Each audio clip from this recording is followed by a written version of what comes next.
We're alarmed that arrests are already being made under the law with immediate effect. Today, Australia announced it's going to suspend extradition to Hong Kong and offer safe haven for thousands of Hong Kong citizens already working or studying here.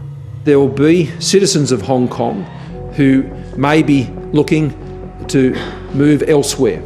For skilled and graduate visa holders, we will be extending visas by 5 years from today, with a pathway to permanent residency at the end of those 5 years.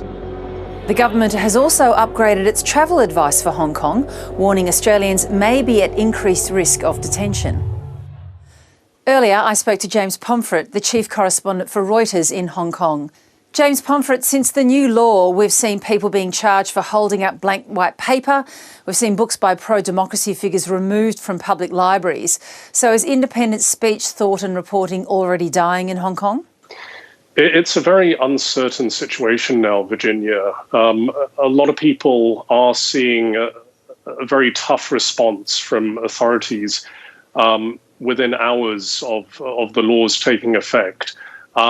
We have seen multiple moves on various fronts. We've, as you say, there were 10 arrests at least on national security law grounds in a protest the day afterwards. There have been warnings made by the government over the chanting of slogans. Schools and school children have been warned not to engage in political activities. There just seems to be this multi-pronged approach now, sort of firing on all cylinders as authorities really make use of these new national security laws to silence some elements of Hong Kong. Well, Chief Executive Carrie Lam said on Tuesday that in her view it was actually a relatively mild law as far as national security laws go, and it would enable Hong Kongers to exercise their rights and freedoms without being intimidated and attacked. What's your view?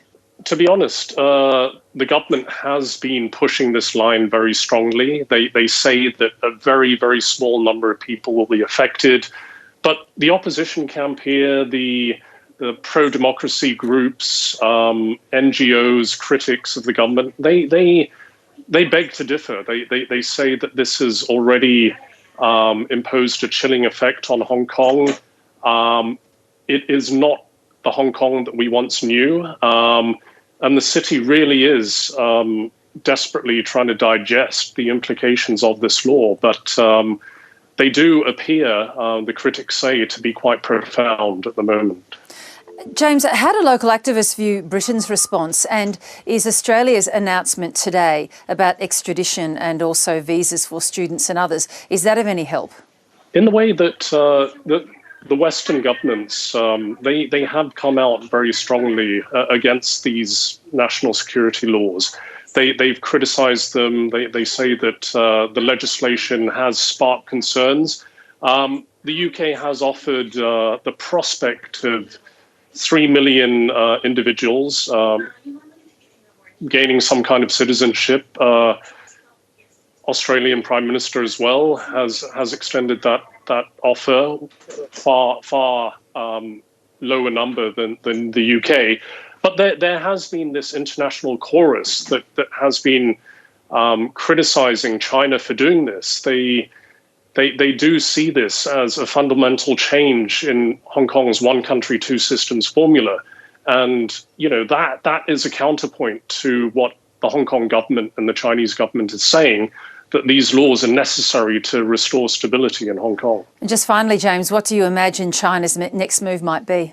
It's hard to say, but people are concerned at the moment. A lot of people are concerned about further moves that could further chill the freedoms and the thriving civil society that Hong Kong has always been, a bastion of freedoms within on the outskirts of China, and we'll just have to wait and see.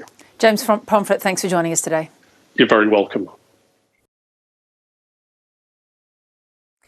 Hi, I'm Lee Sales. Thanks for watching this story. If you'd like to watch more of 7:30's stories, they are on the left of your screen. And tap on the button below to subscribe and get the latest from ABC News.